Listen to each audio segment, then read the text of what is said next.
the majority of my life, I've been handling one of these. And you know what you learn when you handle one of these long enough? It's that everyone has an opinion. And if you listen to everyone's opinion on the way through, it interferes with the outcome of the job. Because some people might be blowing smoke just because they want to sound like they know what they're talking about. Or have an agenda to make themselves look good and you look like a fool. Alright, has anybody figured out how this paint by numbers political picture goes just yet? If not, let's give it a shot. Alright, number one. In order to understand how this all works, you have to transport yourself back to before the election and what was going on behind the scenes. What was going on behind the scenes? Basically, America was for sale. That's what Hillary Clinton's private email server was all about. If you were willing to pay the Clinton Foundation enough money, it provided you access to that server.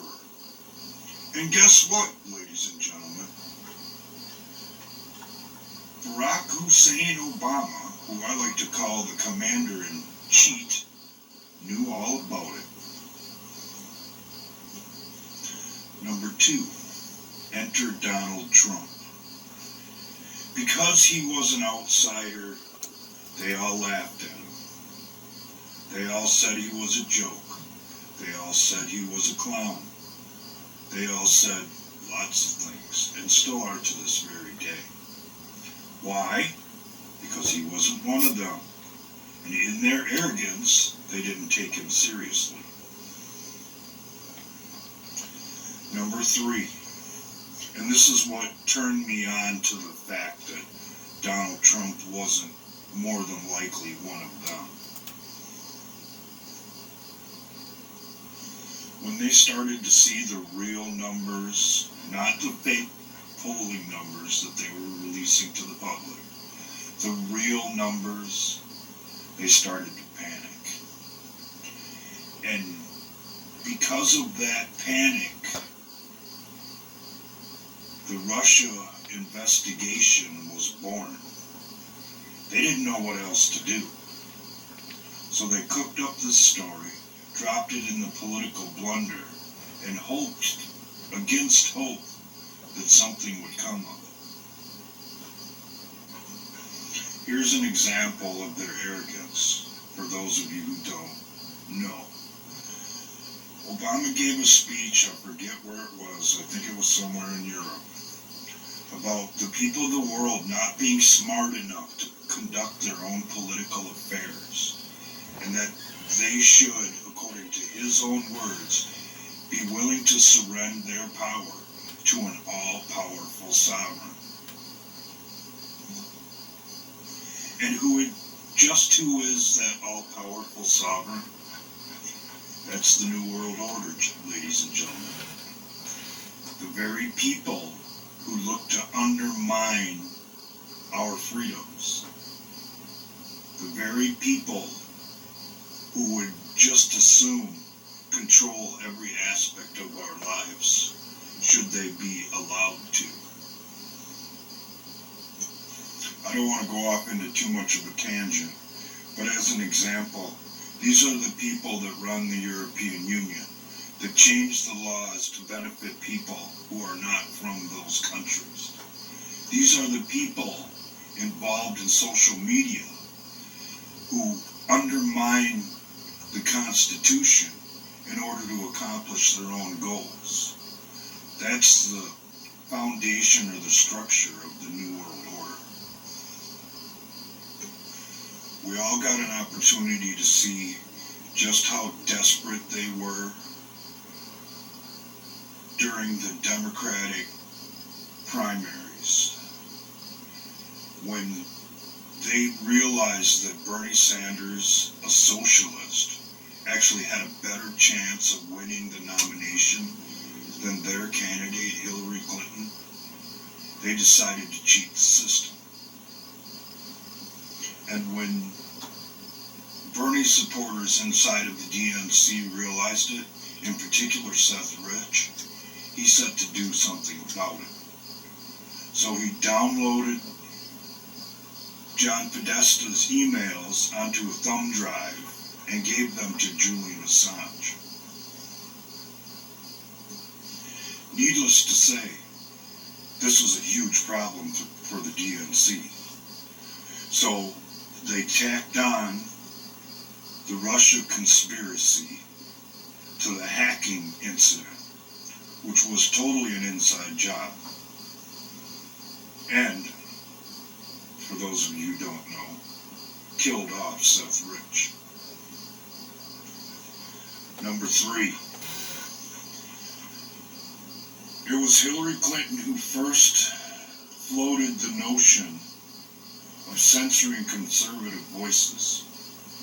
And the most informed voice and easiest target out there was Mr. Alex Jones himself.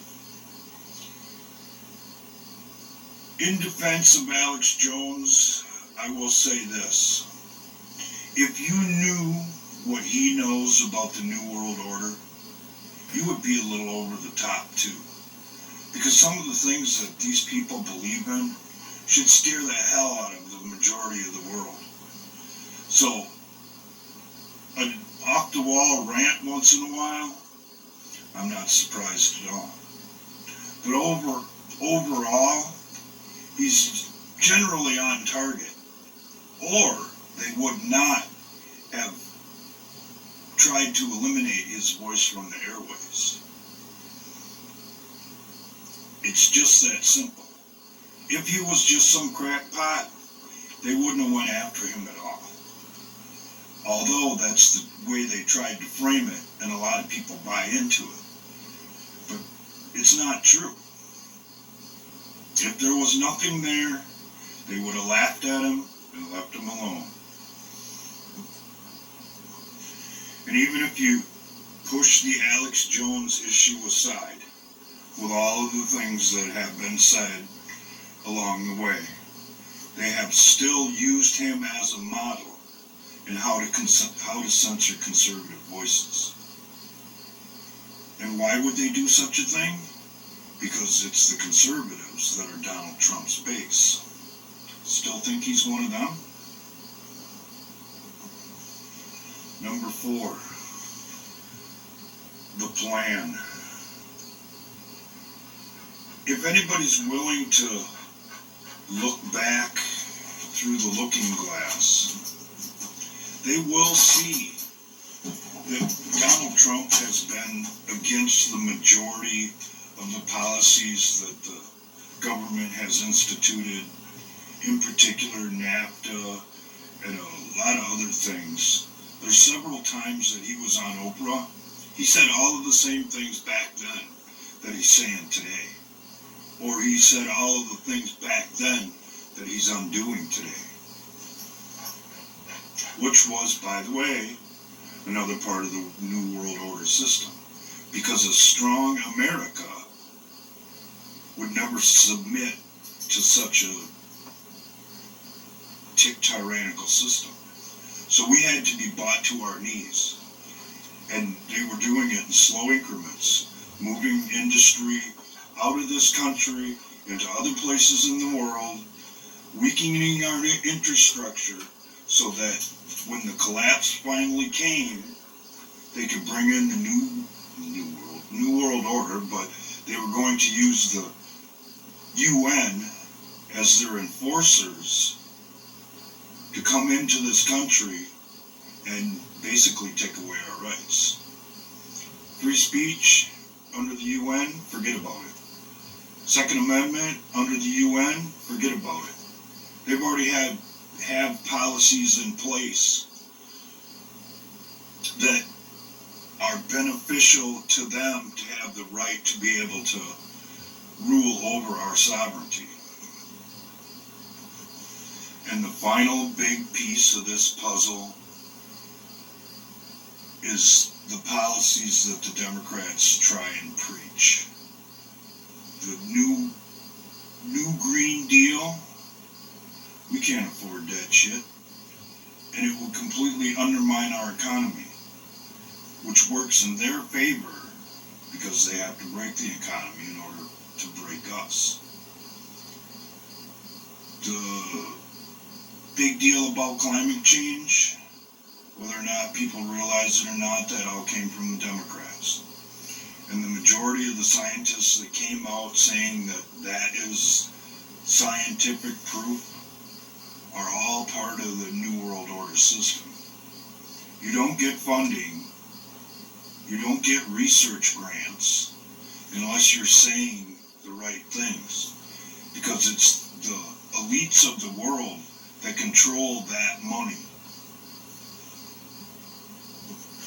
And the final piece of this paint by numbers picture, Q. I know everything that's been said, I know all the theories that have been floated, so forth and so on.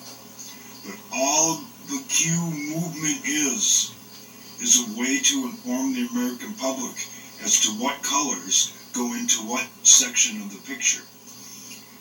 There have been drops throughout all of this that fill in everything that I just said. Never mind the fact that I've researched all of this before this shit even came up. But that's what Q was all about. It was a way to inform the American people as to what goes on so you could match up this color with this number.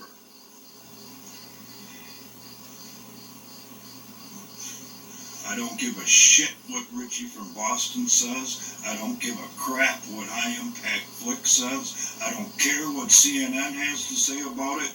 And I sure in the hell ain't listen to the MSNBC. The only two honest reporters that I have found throughout this entire process, and they know more than they're saying, they have to, is Sean Hannity, Tucker Carlson, and yes, ladies and gentlemen, Mr. Alex Jones himself. And let me break in here for a second and give a couple other people their props. Rush Limbaugh and Mark Levin and Lou Dobbs. There's several that have their finger on this, even though it might not be all the way over the target. Because so many things have been said against Alex Jones throughout the years that they needed someone else to supply the paint for this paint by numbers picture. And that's Q. And if you haven't been paying attention and only listening to one side or the other, or you didn't know about all this beforehand, then yeah, it's a big jumbled mess and the picture doesn't make sense. But I'd be willing to bet my dog's life that I'm pretty damn close on this. And my own. And it's all getting ready to come out. That's why they took out Epstein, because that's the main part of their control mechanism. They get these people involved in their inner circles, get them to do things that most of us would definitely not approve of. And they'll dance on like a puppet on a string, say what they're told, when they're told, and how they're told. And that's what we're witnessing, that's what we've been witnessing, and that's what's quite literally falling apart in front of all of y'all's eyes.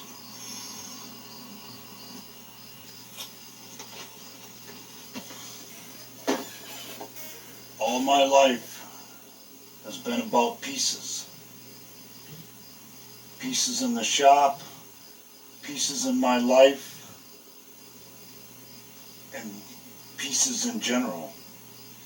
And it don't always come with instructions, and it doesn't always come with a manual. However, be it mechanically, socially, politically, or economically. It's all just pieces. And unless you're willing to sort through them, you're never going to solve the puzzle and or deconstruct this machine.